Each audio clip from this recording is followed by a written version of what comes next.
एक सूखी नदी में पानी बिल्कुल नहीं बचा था। मछलियां तड़पने लगीं। एक चिड़िया रोज अपनी चोंच से थोड़ा थोड़ा पानी लाकर नदी में डालती रही।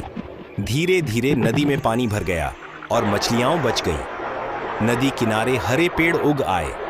चिड़िया वहीं अपना घर बनाकर रहने लगी। पर एक दिन बाढ़ आई और तेज पानी सब कुछ बहा ले गया। नदी फिर सूख गई। चिड़िया अकेली रह गई।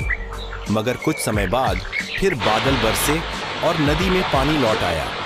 लेकिन चिड़िया की आंखों से आंसू रुक न पाए, क्योंकि किसी ने लाइक और सब्सक्राइब नहीं किया था।